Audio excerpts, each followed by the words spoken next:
नमस्कार, अमर उजाला डिजिटल के लिए मैं राशिद खत्री। कोरोना संक्रमण काल के बाद एक बार फिर हम हाथों की धुलाई के प्रति लापरवाह हो रहे हैं। कोरोना संक्रमण काल के दौरान जहां लोग नियमित रूप से बड़ी गंभीरता से हाथों की धुलाई कर रहे थे, लेकिन एक बार फिर हम इससे प्रति लापरवाह हुए हैं।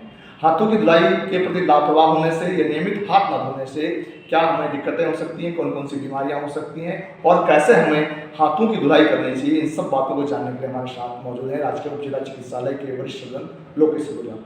सर प्रणाम, आपका बहुत बहुत स्वागत है। सर, एक बार हम देख रहे हैं कि अब लोग फिर हाथों की धुलाई और अपने हाथों की स्वच्छता को लेकर के गंभीर नहीं है, और अगर हम गंदे हाथों से ही भोजन करते हैं या हमारे हाथ साफ नहीं रहते तो इससे हमें क्या क्या दिक्कतें हो सकती हैं?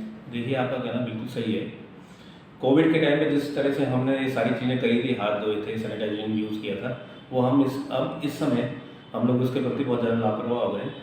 कई जगह मैं देख रहा हूँ, कई जगह ये सारी चीज़ें मतलब लोग इस चीज़ को समझ नहीं रहे हैं, क्योंकि बीमारी जो है रिवर्स होकर दोबारा भी आ सकती है, ऐसा नहीं है। और बहुत सारी बीमारियाँ जो होती हैं वो हाथ में धोने की वजह से भी होती हैं। जैसे कॉमन बीमारियाँ हो, जैसे डिसेंट्री हो गई, आपका टाइफाइड हो गया, हेपेटाइटिस ए हो गया, खांसी जुकाम हो गया, कंजक्टिवाइटिस हो गया, इस टाइप की बीमारियां जो है हाथ धोने से ही बचाई जा सकती हैं। और होता क्या है, जैसे पुराने उसमें बोला करते थे, बच्चों को बोला करते थे, बेटा हाथ धो के आओ, खाना खाने जा रहे हो, एसी फाल लगाए तो हाथ धो के आओ, इसलिए कहा जाता था क्योंकि कई सारे संक्रमण जो है हाथ धोने से बचाए जा सकते हैं।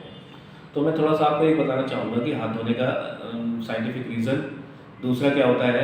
जैसे मान लीजिए ये टेबल में मैंने हाथ लगाया और हाथ लगाने के बाद जो भी कोई बैक्टीरिया वायरस होंगे वो मेरे हाथ में लग जाएंगे। अगर मैं इनको हाथ को धो लूँगा 30 सेकंड के लिए, सिर्फ 30 सेकंड की बात है, अगर हम 30 सेकंड के लिए अच्छे से हाथों को धोएंगे सर्कुलर मोशन में तो हाथ क्लीन हो जाएंगे। तो इससे क्या होगा कि एक तो आप खाना खाएंगे वो भी कंटेमिनेट नहीं होगा, और दूसरे किसी से अगर आप हाथ मिलाते हैं तो हाथ मिलाने में आपका संक्रमण जो हाथ इस टेबल से संक्रमण दूसरे के हाथ में नहीं जाएगा, उसके शरीर में नहीं जाएगा। तो हाँ, इसको हैंड वॉशिंग जो है, हैंड वॉशिंग की 3 टाइप की होती है, जिसमें एक सर्जिकल हैंड वॉशिंग होती है जो सर्जन वगैरह यूज़ करते हैं, दूसरा एक एंटीसेप्टिक हैंड वॉशिंग होती है, ये भी हॉस्पिटल में यूज़ की जाती है, और एक सोशल हैंड वॉशिंग होती है जो हम सामान्य रूप से घर पे करते हैं। सोशल हैंड वॉशिंग एटलीस्ट कम से कम 30 सेकंड के लिए की जानी चाहिए। बाकी सर्जिकल हैंड वॉशिंग का जो टाइम है वो 1 से 10 मिनट तक रहता है।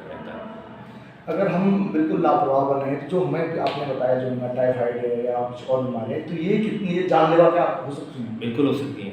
टाइफाइड अपने आप में वैसे तो सेल्फ लिमिटिंग डिसीज़ होती है, पर जानलेवा भी हो सकती है। दूसरा, फ्लू अगर बहुत ज़्यादा बढ़ जाए तो सांस में दिक्कत हो सकती है, ये भी जानलेवा हो सकती है। हेपेटाइटिस ए तो अपने आप में खतरनाक होती है, हेपेटाइटिस क्योंकि लीवर में दिक्कत हो जाती है, और वो भी सिर्फ हाथ धोने की वजह से बचाई जा सकती है। हमको कब कब हाथ धोना बहुत जरूरी है? देखिए, वैसे तो कहा जाता है कि जैसे आप किसी भी चीज़, जैसे मार्केट गए, सब्जी लेने गए हैं या गाड़ी चला रहे हैं, घर लौटे हाथ धोएं, ये आपको करना है, ये सारी चीज़ें करनी पड़ेंगी। और दूसरा क्या है कि कहीं भी अननोन जगह पे गए, जैसे रेलवे स्टेशन गए, बस स्टैंड गए, किसी भी जगह पे मान लीजिए हाथ धोना है ना, तो ये बहुत ज़रूरी है हाथ धोना। अगर आप ये वीडियो YouTube पर देख रहे हैं तो हमारे चैनल को सब्सक्राइब करें और बेल आइकन को दबाना ना भूलें। अगर आप Facebook पर ये वीडियो देख रहे हैं तो हमारे पेज को लाइक करें।